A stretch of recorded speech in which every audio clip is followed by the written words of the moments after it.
go faster, you need to get these things right. Number one, you have to be down in position. If I'm like this, there's no power. When I'm like this, I'm like a spring. You have to drop your bum as if you're sitting on the toilet. Okay, your knees have to be over where your toes are and your hips somewhere near your ankles. Okay, but you're sitting down in this position, the power position. You've got to drop down because here you've got no... Now, if I'm standing upright and I push, I'm just pushing with the toe. When I'm like this and I'm pushing with all the wheels. And the push is to the side, never to the back. People think it's to the back because you start pushing and this skate's rolling forward. And as it's coming up to that edge, but it's always to the side. So they push to the side, but the other leg is go forward. Yeah. So it looks like the back. But it's always all the wheels on the ground pushing to the side. Morning, sir. The next principle you need to understand is the body position, and everyone have a problem with this. This is why when you're in the bunch you follow good skaters. You don't follow the Canadian guy because he can't do it either. You have to... The weight is over the rolling leg. Okay, when this comes through, nose, knee, you're right above that. All the weight's on this foot. Then when you come back to here, it's over here, but it's the hips that are moving. Over here. You're not wobbling your head around. It's your hips that adjust. But watch when you're following the skaters. Finster does it right. Rion does it right. Kalon does it right. Nicole does it right. Look for the guys, but you're using your body weight. It's got to be over the top of that rolling skate. Okay. So,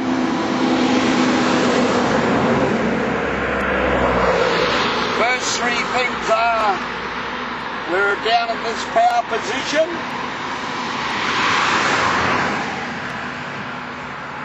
We've got our weight over the support rolling leg, and you're using your hips.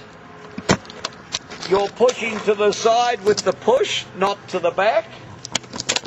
Okay, now, the recovery is something you need to get right for high speed.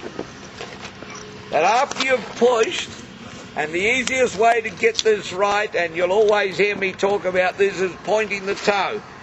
So your foot's rolled forward, you're pushing, the toe must point in. The toe to the back of the other heel, like that. Not like this, like that. Then you close your hip, you feel. If your foot's like this, your hip is open. When your foot's like that, your hip is closed. So after you've pushed, you loop around and it goes high. This is for sprinting. And it goes high. Then when it's high, the leg is parallel to the ground. Then you pull it forward with your hip, and when it gets past the other knee, then you drive it forward. Okay? At the moment, Alexander, you're just pushing and pulling back in. Okay? This is where you get the power from to sprint. Push it out, round, toe pointed in. Every good speed skater going fast, at one time, you don't see the back skate. It's hidden behind the other leg. Okay, you don't see the back skate. It's hidden. Then it pulls forward and comes through. Now, the next thing we talk about is the arms. At the moment, your ice skating arms. Okay? No ice skating? No. You're going too much. But it's in between. Now, uphill, going uphill is okay. When you're going uphill, you slide across a bit more sideways. You don't go straight in. If the hill is steep, you go across it a bit. So then it's okay, the arms. But this is the rule with the arms. Have to be high at the back. High speed are associated with a full push and a high arm action. Okay? When it comes through, when it gets to your waist, you bend it and it comes up here. Now, it don't go above your shoulder and don't go outside you. Because if I take that arm across, then I twist my body. So it comes high, bent here, and up to here.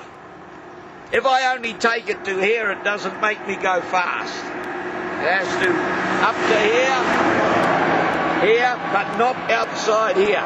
Because the minute I go outside here, I twist. The minute I go higher, I lift my head. Now, if I lift my head like Nikolai does, I'm using 2 heartbeats more against gravity. Working against gravity, if my body's going like that, I'll be using 2 heartbeats.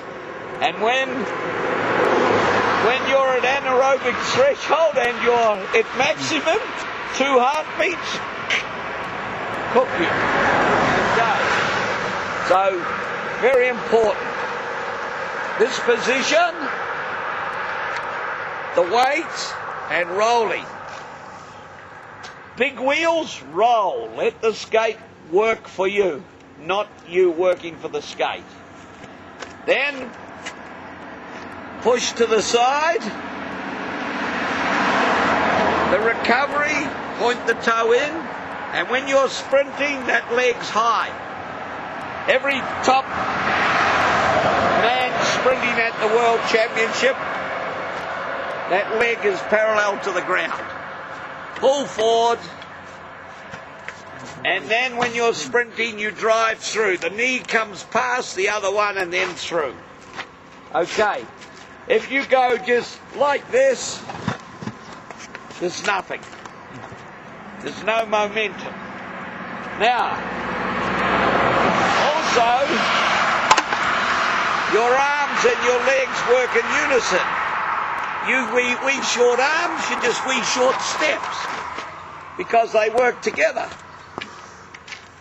Your arms and legs always work together. So, if you take short legs, short arms, no power. And for high speed on a straight road, the 2 important things are a high back arm action and a full push with all the wheels on the ground. All the wheels. But for speed, the recovery, you must lift the leg high, because here, there's no momentum, but here, like a pendulum, it's a motion. What recovery should be for normal skating, not sprinting? What?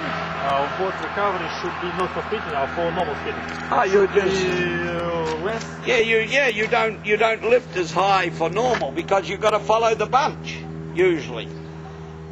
But you have to change into another gear for sprinting. But if you do that all the race for more than 500 metres, then you'll be tired. But anyone can skate in the bunch. You just follow the people in front of you in step. Okay, but you don't lift as high for recovery normally. When you want to sprint, it has to be high. But the toe, the secret is to get it right.